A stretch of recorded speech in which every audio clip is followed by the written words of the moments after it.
Estamos en Monterrey sirviendo en la Universidad Cristiana de las Américas. Llegamos ahí en el 2002.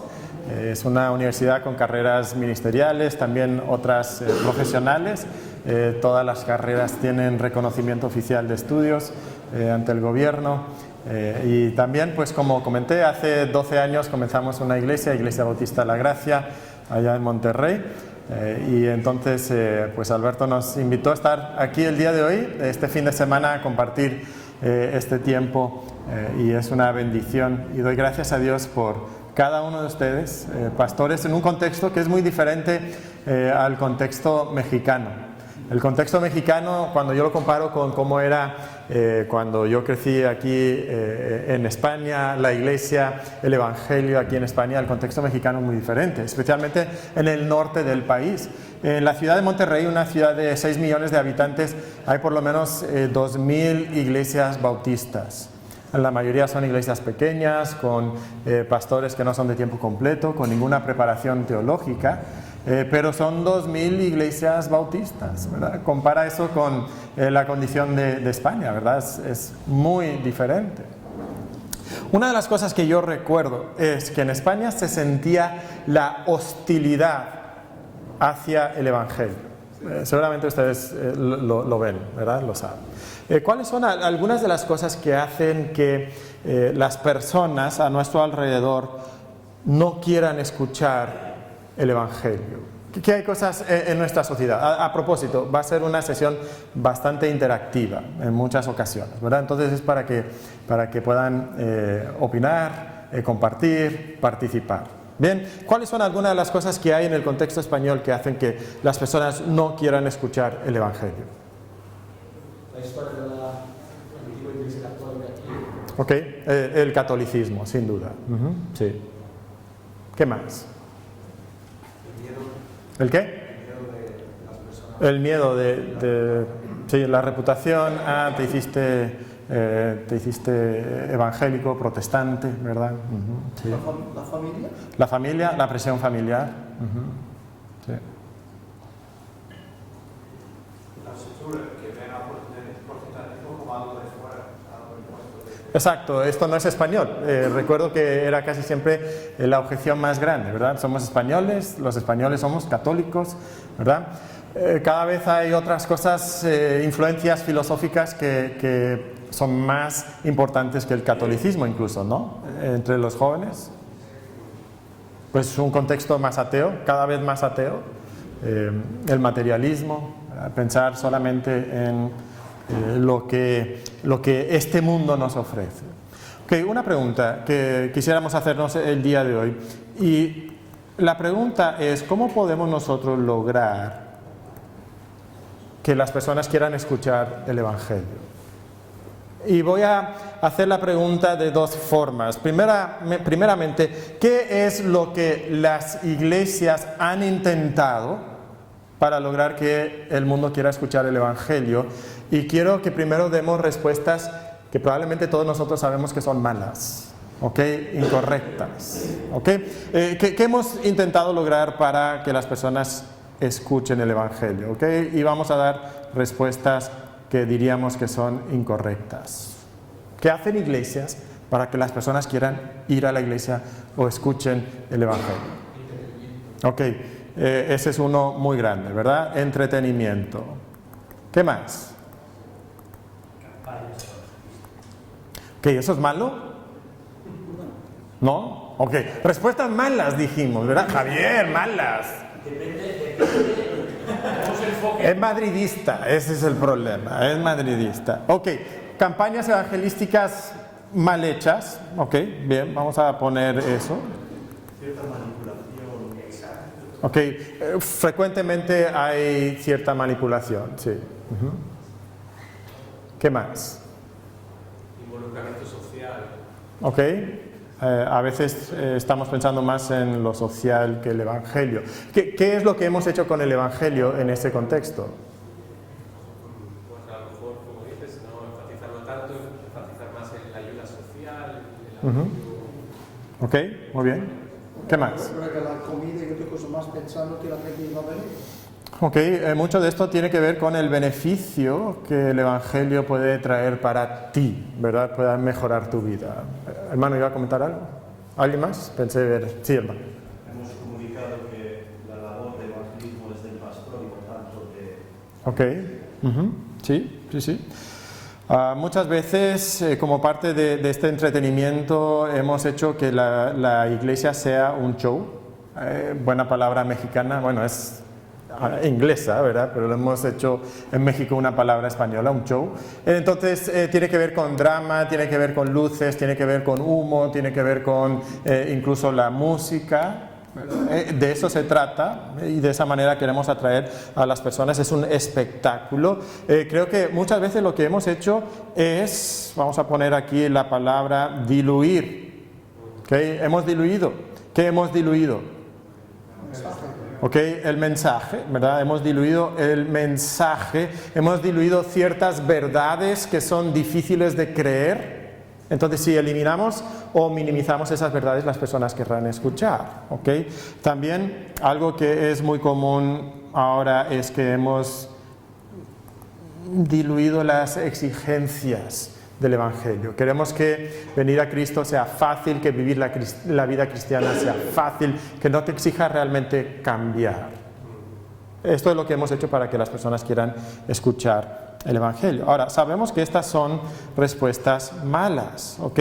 Ahora, vamos a intentar dar respuestas correctas, ¿ok? Esas son las demás iglesias. ¿Qué hacemos nosotros, verdad? ¿Qué hacemos nosotros para que las personas quieran escuchar lo que tenemos que decirles? Leer la Biblia con ellos. Ok. ¿Queremos leer la Biblia? ¿Hay algo de malo con eso? No, por supuesto, ¿verdad? Claro que no. Pero bien, ok, leer la Biblia. ¿Qué más? Orar. Ok, ¿queremos orar? Enseñanza. Ok, la enseñanza o predicación, bien.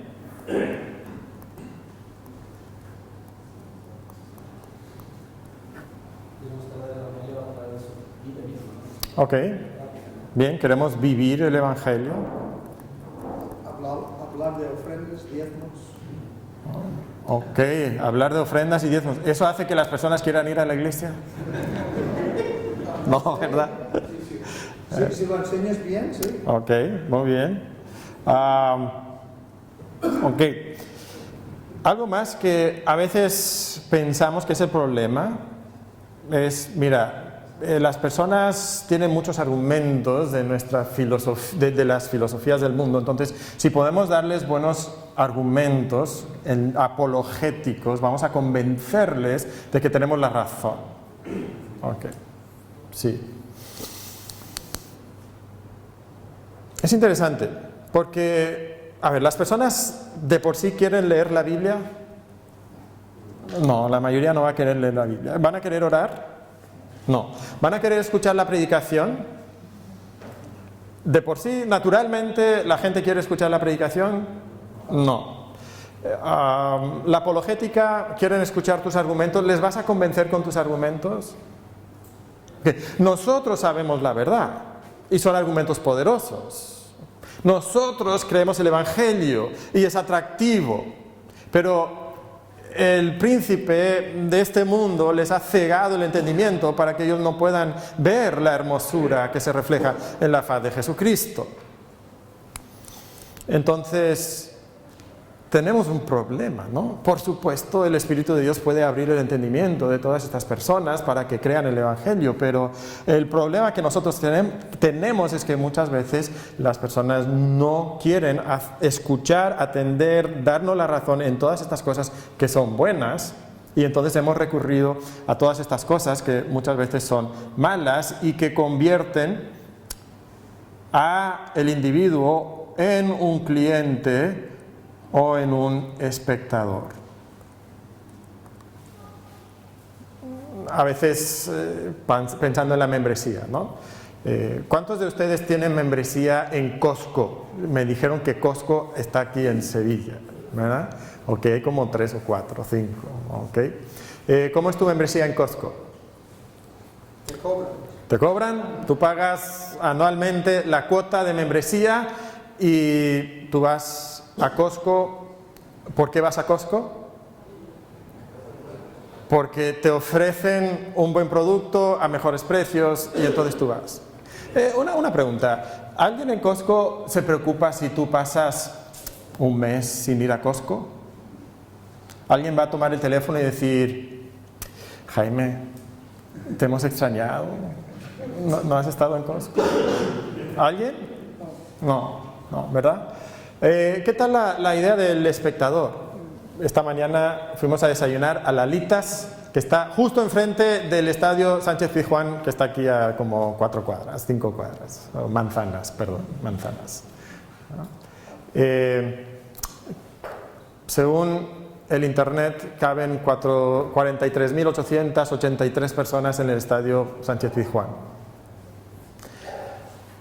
Domingo. Miles de personas en el estadio Sánchez Pizjuán. ¿Cuántas de esas personas realmente están participando?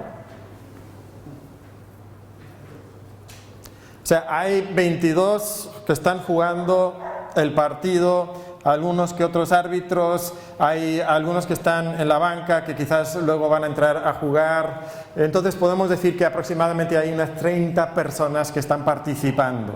¿Qué están haciendo todas las demás personas? ¿Están viendo? Si les gusta lo que ven, ¿qué hacen? Pues aplauden, gritan, celebran. Si no les gusta lo que ven, ¿qué hacen? Pues una pañolada, ¿verdad? Silban, ¿verdad? Gritan, ¡fuera, fuera! Se van a casa y ¿qué hacen? Si no les gustó lo que vieron, critican. ¿Cómo es posible que no hizo un recorte hacia adentro, hizo el recorte para hacia afuera? Era obvio que tenía que hacer el recorte para... ¿Cómo tiró el balón así? ¿No es eso lo que pasa muchas veces con las personas en nuestras iglesias? Van a la iglesia, se sientan, son espectadores, ven lo que sucede aquí, ¿verdad? Este es el escenario, se van a casa, si no les gustó, ¿cómo es que el pastor dijo eso? No me gustó, ¿verdad? Y empiezan las críticas. Si les gustó, qué bueno, pastor. Pero realmente no están participando. Esa es la realidad que existe en muchas de nuestras iglesias. Y esto es un grave problema, porque si regresamos entonces a este problema, a este deseo de que las personas escuchen el Evangelio, ¿cómo es el plan que Dios ha diseñado para que las personas quieran escuchar el Evangelio? ¿Saben lo que Dios ha diseñado? Vayan por favor a Juan capítulo 13, versículos 34 y 35.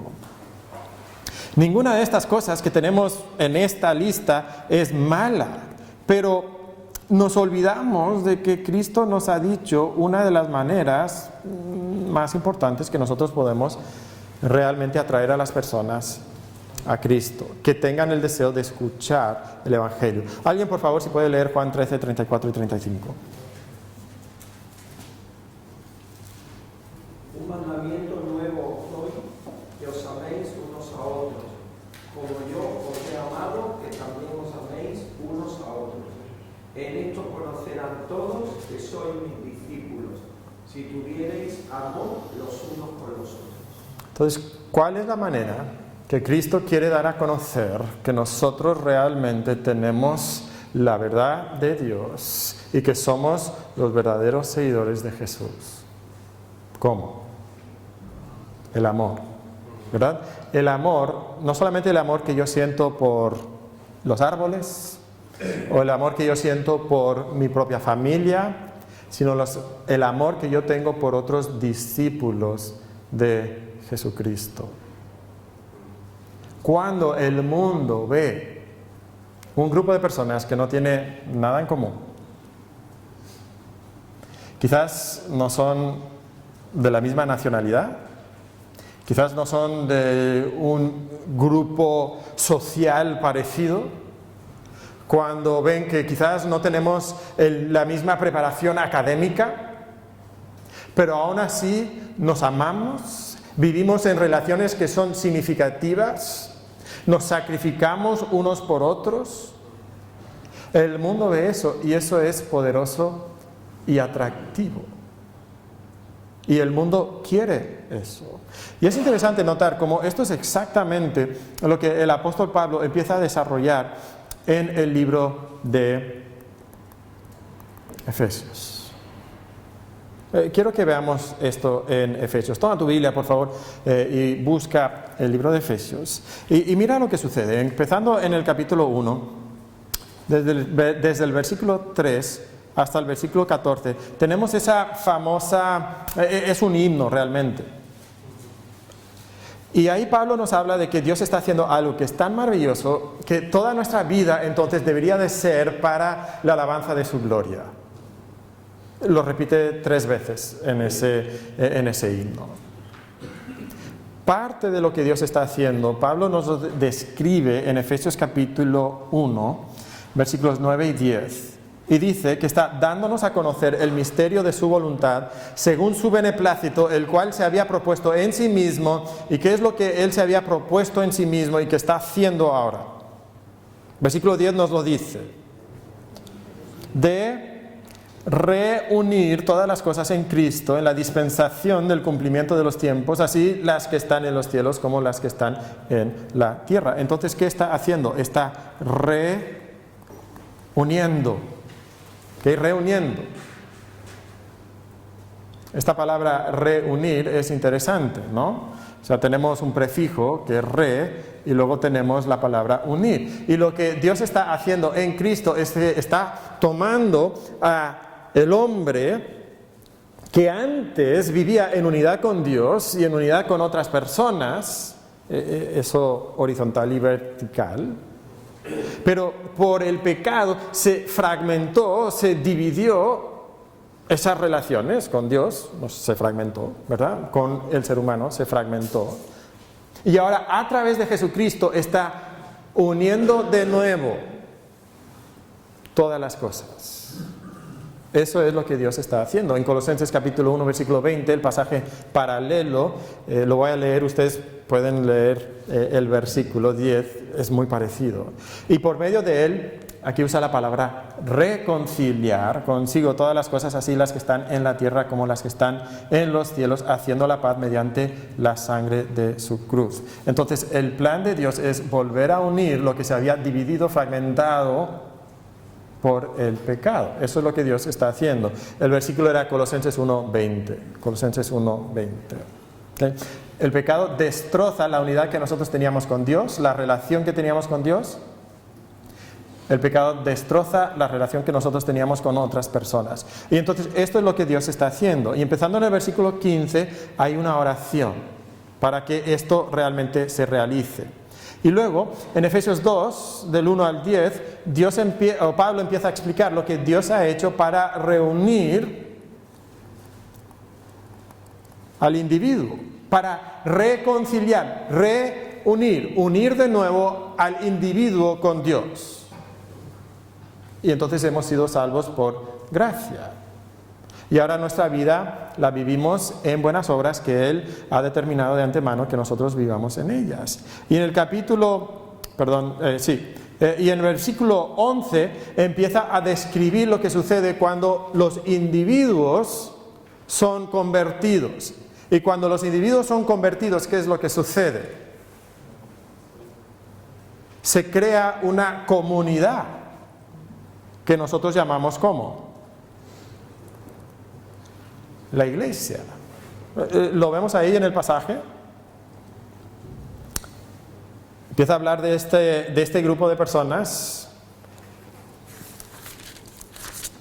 que encontramos ahora reconciliados con Dios, pero no solamente son ellos reconciliados con Dios, habla de los gentiles que eran enemigos, el hermano Tiago habló un poquito de esto en la preconferencia, pero ¿qué hizo? Mira el versículo 14, por ejemplo, porque Él es nuestra paz, que de ambos pueblos hizo uno, derribando la pared intermedia de separación. Versículo 15 dice que está aboliendo las enemistades. Y está creando de los dos un solo y nuevo hombre, y mediante la cruz reconciliar con Dios a ambos en un solo cuerpo, y ha matado las enemistades. Pudiéramos hablar un poquito más de esto. Pero lo que encontramos entonces es que nosotros no solamente hemos sido reconciliados con Dios, sino hemos sido reconciliados con otras personas. Sigue hablando de esto en el capítulo 3, da una explicación más teológica de esto en el capítulo 3, y luego llegamos al capítulo 4, y del capítulo 4 hasta el capítulo 5, versículo 20, él empieza a explicar cómo es el andar de este grupo de individuos en la nueva comunidad que es la iglesia, y cómo es esa nueva comunidad que encontramos en la iglesia. En el capítulo 4 empieza diciendo que andemos dignos de esa vocación, y cómo es esa vocación: con humildad, mansedumbre, nos soportamos con paciencia los unos a los otros, guardamos el vínculo de la paz. Sigue describiendo de cómo en esa iglesia unos enseñan a otros y todos somos perfeccionados hasta que lleguemos, versículo 13, a la unidad de la fe y del conocimiento del Hijo de Dios, a un varón perfecto, a la medida de la estatura de la plenitud de Cristo. Estamos madurando y creciendo, nos dicen los siguientes versículos. Llegamos al final del capítulo 4 y entonces encontramos un grupo de personas donde no sale palabra corrompida de sus bocas, sino que se edifican. Versículo 31, no existe amargura, enojo, ira, gritería, maledicencia ni malicia, sino que en ese grupo todos son benignos unos con otros, misericordiosos, perdonándose unos a otros, como Dios también nos perdonó a vosotros en Cristo. Podemos seguir hablando de todo esto, pero lo que encontramos entonces es que la iglesia es una comunidad de personas que han sido reunidas con Dios y ahora han sido reunidos o reconciliados unos con otros, y viven una vida armoniosa, íntima, hermosa y atractiva, incluso para el ser humano muerto en sus delitos y pecados. Eso es lo que las personas deberían de ver cuando entran a tu iglesia cada domingo. Eso es lo que deberían de ver cuando los hermanos de tu iglesia se reúnen entre semana y van a tomar un café o cenan juntos en sus casas. Eso es lo que deberíamos estar viendo. Personas unidas íntimamente, espiritualmente, que están viviendo esta clase de vida. Entonces el Evangelio nos une con Dios en una relación íntima y vital, pero el Evangelio también nos une con otras personas en relaciones íntimas y vitales, y esto es atractivo y hermoso. Entonces piensa en la gran tragedia que se está cometiendo cuando nosotros convertimos la iglesia en simplemente un montón de clientes o espectadores. Perdonen la palabra, hermanos, pero nosotros estamos castrando el Evangelio. Es un poquito fuerte, ok, pero le estamos robando su virilidad, su vitalidad y su posibilidad de reproducción. ¿Todo por qué?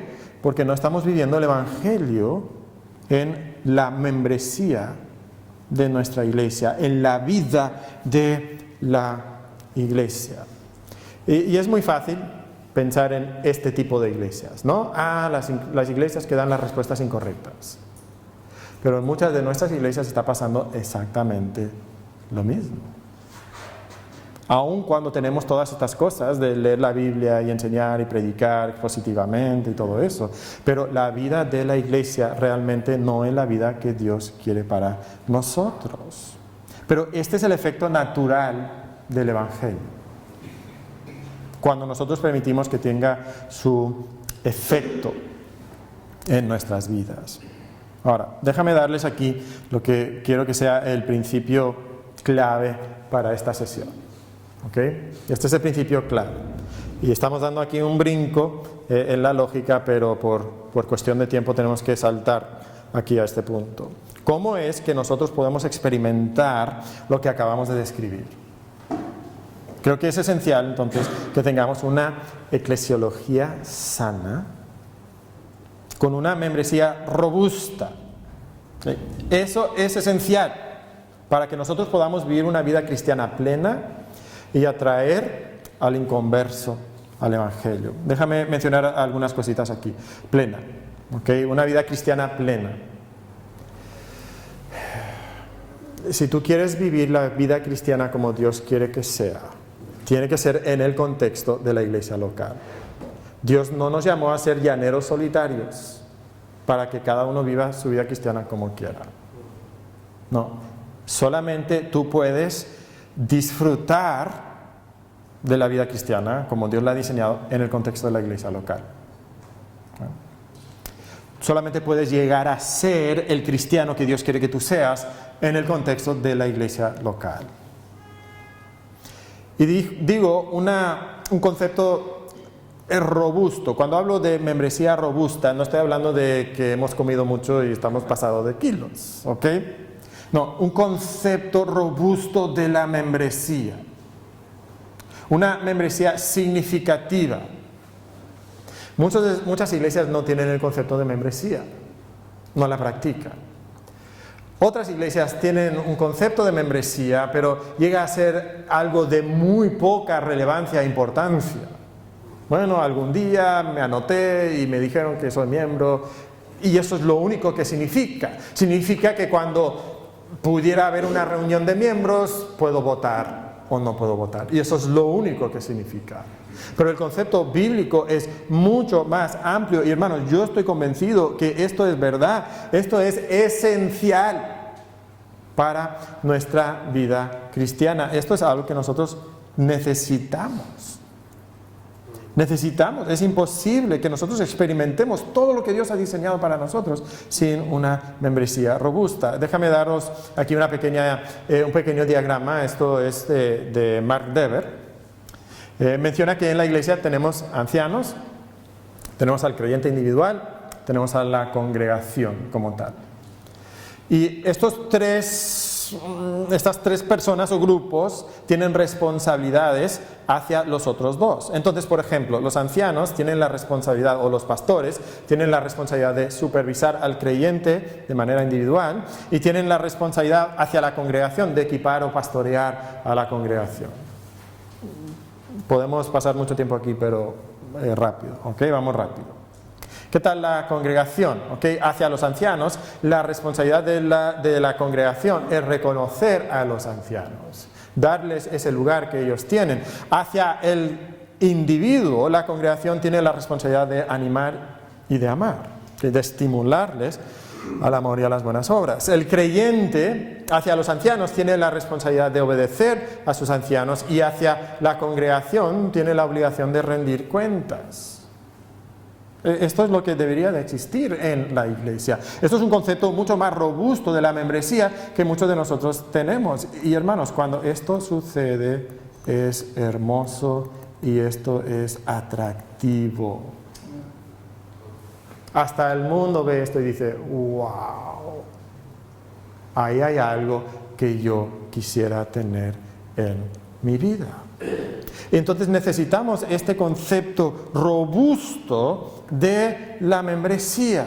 Ahora, hablemos un poquito de la membresía. Les voy a dar una definición.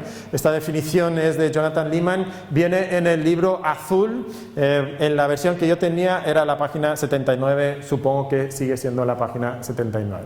Esta es su definición. La membresía de la iglesia es una relación formal entre la iglesia y el cristiano, caracterizada por la confirmación y la supervisión eclesial del discipulado del cristiano y la sumisión del cristiano para vivir su discipulado bajo el cuidado de la iglesia.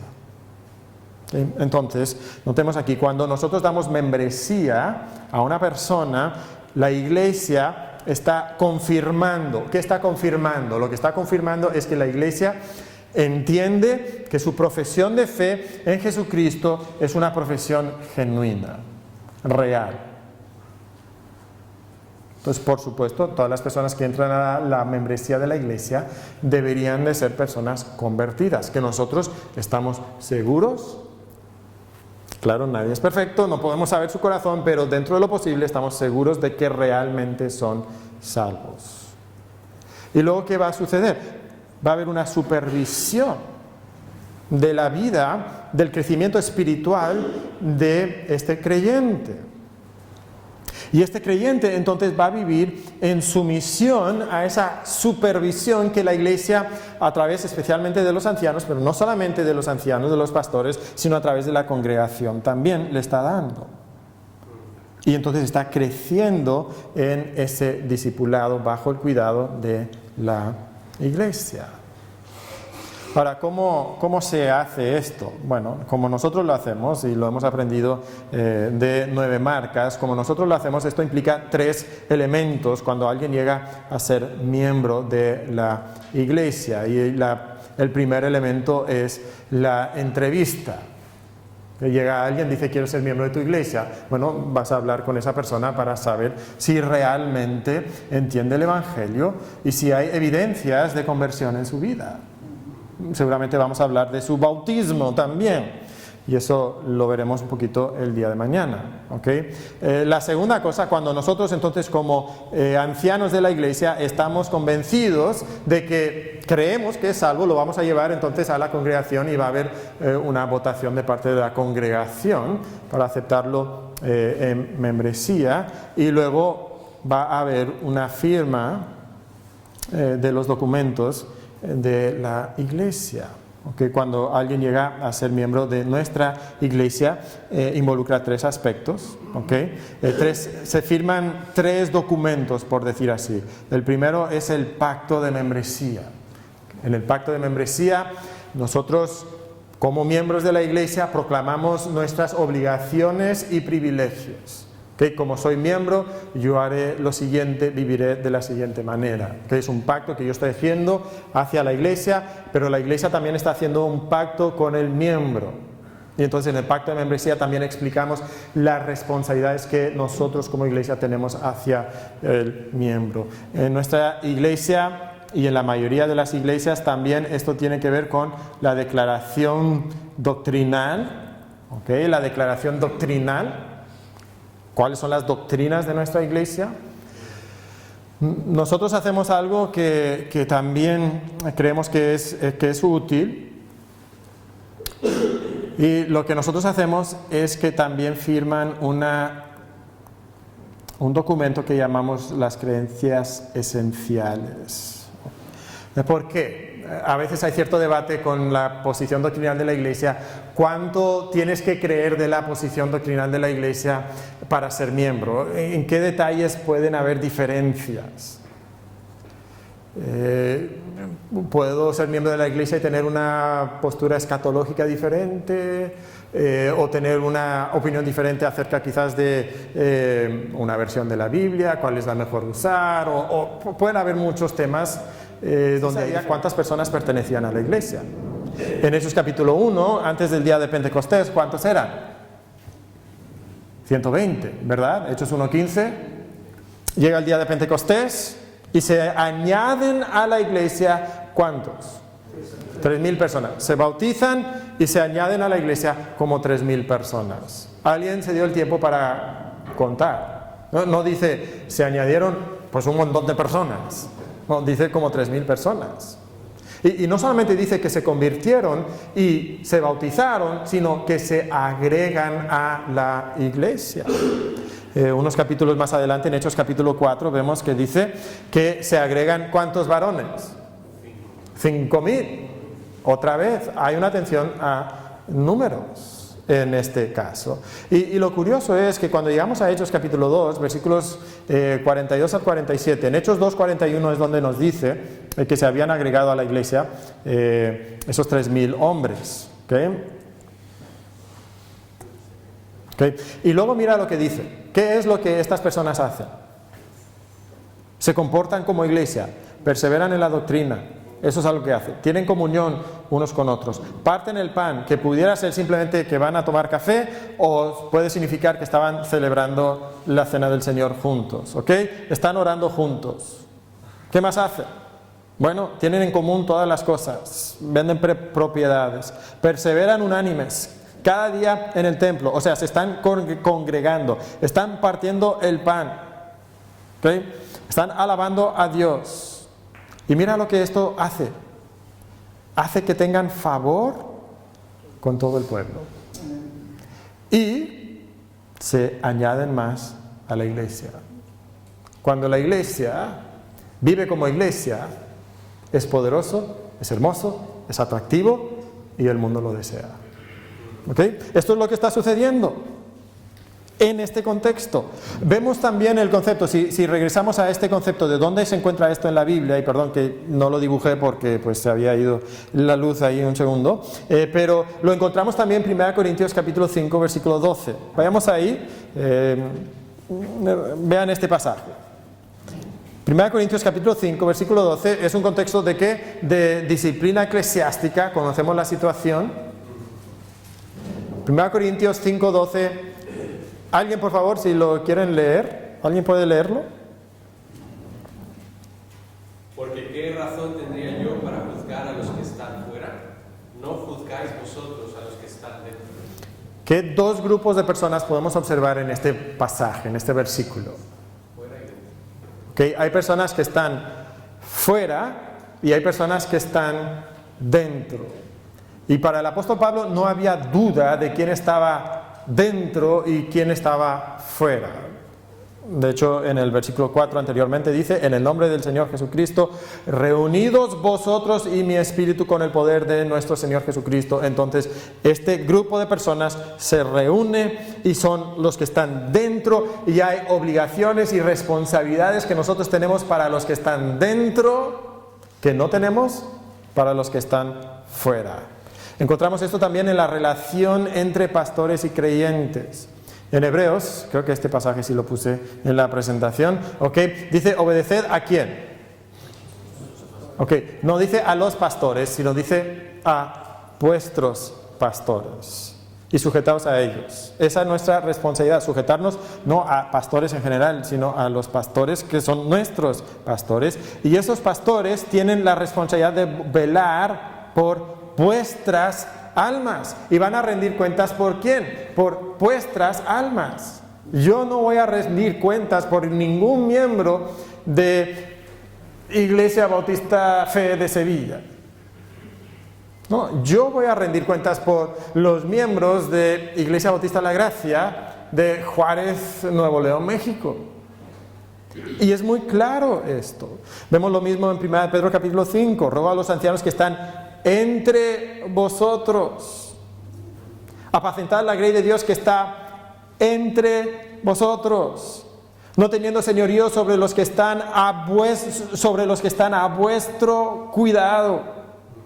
Entonces es muy obvio en estos contextos. Y es curioso que la iglesia también tenía listas. Sabemos que tenían una lista de diáconos. En Hechos capítulo 6 tenemos ahí la lista con los nombres de los diáconos que habían sido elegidos por la congregación y confirmados por los apóstoles. ¿Qué otra lista tenemos en el Nuevo Testamento? El de las viudas, ¿verdad? En 1 Timoteo capítulo 5 versículo 9 se ha puesto en la lista solo la viuda no menor de 60 años. Entonces, una pregunta. El concepto de algo muy orgánico implica que tiene que ser desorganizado. O sea, la iglesia en el Nuevo Testamento es tan orgánico que está completamente desorganizado. No, la iglesia en el Nuevo Testamento era orgánica, sí, pero también era organizada. Y entonces nosotros también en nuestras iglesias podemos preservar el concepto de organismo y ser organizados. ¿Con qué? Con una membresía formal. ¿Qué problemas hay en nuestras iglesias si no tenemos membresía formal? Yo os voy a dar un ejemplo, y es un ejemplo de nuestra propia experiencia. Hace casi 2 años, una iglesia pequeña que se reúne a 5 manzanas de nuestra iglesia se acercó con nosotros, querían ayuda porque no tenían pastor, no sabían qué hacer. Entonces, cada 2 semanas uno de nuestros pastores va a predicar a su iglesia. Llevamos unos casi 2 años haciendo eso. El otro domingo predica un hermano de ahí de la iglesia. En diciembre, ellos se acercaron con nosotros ya después de muchas conversaciones y dijeron: ahora queremos formalmente solicitar a la Iglesia Bautista La Gracia que nos absorba como iglesia. Entonces dijimos: muy bien. Entonces, ustedes como congregación necesitan votar y hacer esta petición a la iglesia, y entonces nuestra congregación votará si acepta esa petición o no. Y dijeron, bueno, el problema es que no tenemos membresía, algo que sabíamos, pero ¿quién va a votar? ¿Quién va a votar?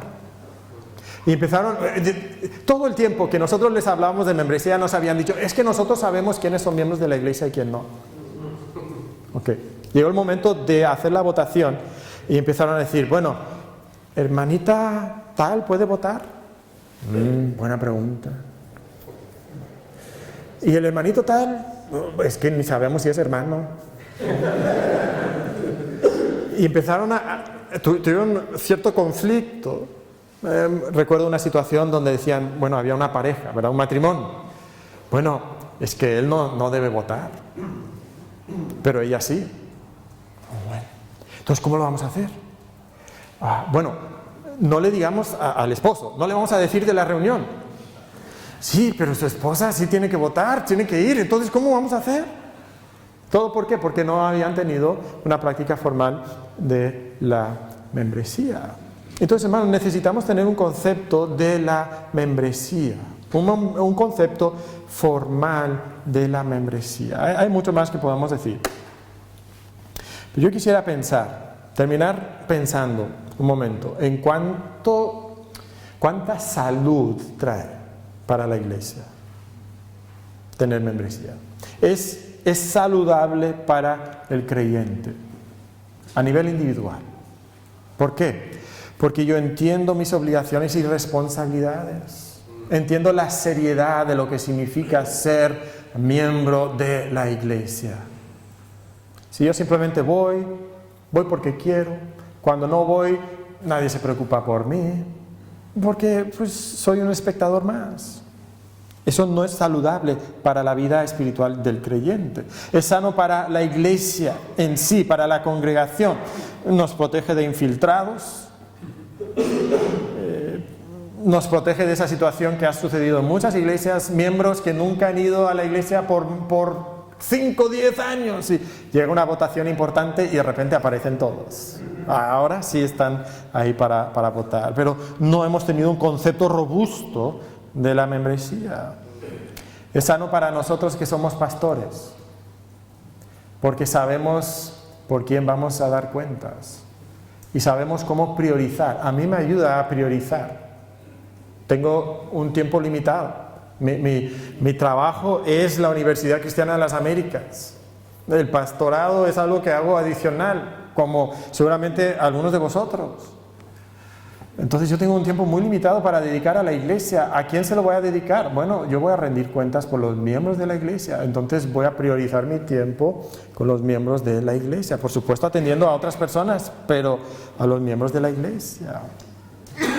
Es saludable también para el inconverso, porque entiende la diferencia de qué es estar dentro y qué es estar fuera. Y cuando ve esa membresía robusta en la práctica, ¿qué es lo que dice? Eso es hermoso, eso es atractivo. Yo necesito eso en mi vida también. Entonces, hermanos, otra vez, perdonen la expresión, no castremos el Evangelio. Permitamos que sea robusto, viril, que se pueda reproducir en la vida de otras personas por medio de la membresía de la iglesia.